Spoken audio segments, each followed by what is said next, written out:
మన జేబులో ఇయర్ఫోన్స్ వైర్లు చిక్కుబడినప్పుడు కోపంతో ఏదో ఒక వైర్ పట్టుకుని లాగితే ఆ ముడి మరింత గట్టిపడుతుంది కదా. ఖచ్చితంగా అండి.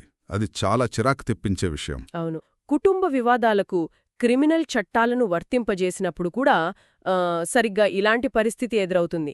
ఈరోజు మన లోతైన విశ్లేషణలో ఒక ఆసక్తికరమైన అంశాన్ని చూద్దాం. రైట్. ఈరోజు ఏ కేసుకు సంబంధించిన కోర్టు రికార్డులు పరిశీలిస్తున్నాం? సుప్రీంకోర్టు విడుదల చేసిన తాజా తీర్పుపత్రాల ఆధారంగా సౌరభ్ కుమార్ త్రిపాఠి వర్సెస్ విధి రావల్ కేసును విడమర్చి చూద్దాం. ఓ, ఆ కేసా? అది లీగల్ సర్కిల్స్లో చాలా పాపులర్ అయింది కదా. అవునండి. 2019లో జరిగిన ఒక వివాహం 2021 నాటికి విఫలమైంది. ఆ తర్వాత ఏమైంది? ఏంటంటే ఒక 20 లక్షల నగదు, అలాగే ఒక లగ్జరీ యుఎస్యువి కారు అడిగారనే ఆరోపణలొచ్చాయి. అది కాస్త గృహహింస కేసుగా అంటే డీవీ యాక్ట్ కింద మారిపోయింది. అబ్బా! అయితే ఇక్కడ మనం ఒక ముఖ్యమైన విషయం అర్థం చేసుకోవాలి. అదేంటంటే అసలు గృహహింస చట్టం కింద నమోదయ్యే కేసు ఒక కఠినమైన క్రిమినల్ విచారణనా లేక కేవలం సివిల్ తగాదానా అనేది ఈరోజు మన విశ్లేషణ ముఖ్య ఉద్దేశ్యం. కరెక్ట్.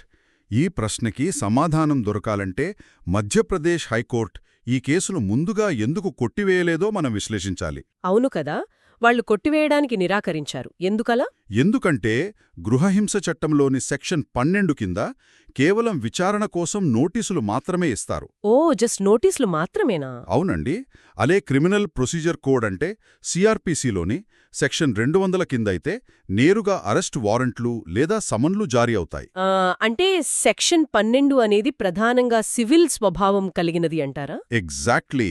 అందుకే హైకోర్టు ఏమందంటే ఇది సివిల్ స్వభావం కాబట్టి క్రిమినల్ కేసులను కొట్టివేసే అధికారాన్ని తాము ఉపయోగించలేము అని తీర్మానించింది. ఆ తీర్పు చదువుతున్నప్పుడు నాకు నిజంగానే గందరగోళంగా అనిపించింది. అవును, ఎవరైనా అలానే అనుకుంటారండి. అంటే హైకోర్టు తమ చేతులు కట్టేసుకున్నట్లుగా ప్రవర్తించింది కదా. కోర్టు ప్రక్రియలను ఎవరైనా దుర్వినియోగం చేస్తుంటే అడ్డుకోవడానికే కదా సిఆర్పిసిలోని సెక్షన్ 482 కింద హైకోర్టులకు అసాధారణ అధికారాలిచ్చారు. కరెక్ట్. మీరు పాయింట్ పట్టుకున్నారు. ఇది సివిల్ స్వభావమున్న నోటీసు అయినంత మాత్రాన ఆ కేసును కొట్టివేసే అధికారం తమకు లేదని హైకోర్టు ఎలా చెప్తుంది? సరిగ్గా ఇదే సందిగ్ధాన్ని తొలగించడానికి సుప్రీంకోర్టు జోక్యం చేసుకుంది. ఇక్కడ వెనుకున్న న్యాయపరమైన తర్కాన్ని మనం గమనించాలి. ఏంటా తర్కం? గృహహింసా చట్టం కింద బాధితులు కోరే పరిహారం సివిల్ స్వభావం కలిగినదే కావచ్చు. కాని ఆ కేసులను విచారించే మేజిస్ట్రేట్ కోర్టులు మాత్రం సిఆర్పిసి నిబంధనల ప్రకారమే పనిచేస్తాయి. ఓహో, అంటే ఆ మ్యాజిస్ట్రేట్ కోర్టులను సాంకేతికంగా క్రిమినల్ కోర్టులుగానే పరిగణించాలని సుప్రీంకోర్టు స్పష్టం చేసిందనమాట. అవునండి. మేజిస్ట్రేట్ కోర్టు క్రిమినల్ పరిధిలోకి వస్తుంది కాబట్టి ఆటోమేటిక్గా సెక్షన్ 482 కింద హైకోర్టుకు ఆ కేసును కొట్టివేసే అధికారం లభిస్తుంది. వావ్! ఇక్కడే జస్టిస్ అభయ్ ఎస్ ఓకా గారి తీర్పు నన్నెంతగానో ఆకర్షించింది. ఆయన తన పాత తీర్పు గురించి మాట్లాడారు కదా. అవును. 2016లో ఆయన ఇచ్చిన ఒక తీర్పులో ఇలాంటి కేసులకు సెక్షన్ 482 వర్తించదని చెప్పారు. అవును. కానీ ఇప్పుడు నాటి తన పాత తీర్పును తానే స్వయంగా సరిదిద్దుకున్నారు. నిజంగా ఇది చాలా గొప్ప విషయం. న్యాయమూర్తులకు కూడా నేర్చుకునే ప్రక్రియ ఎప్పుడూ కొనసాగుతూనే ఉంటుందని బహిరంగంగా అంగీకరించారు. ఒక అత్యున్నత న్యాయస్థానంలో ఇంతటి వినయాన్ని ప్రదర్శించడమనేది న్యాయ వ్యవస్థపై గౌరవాన్ని పెంచుతుంది కదా.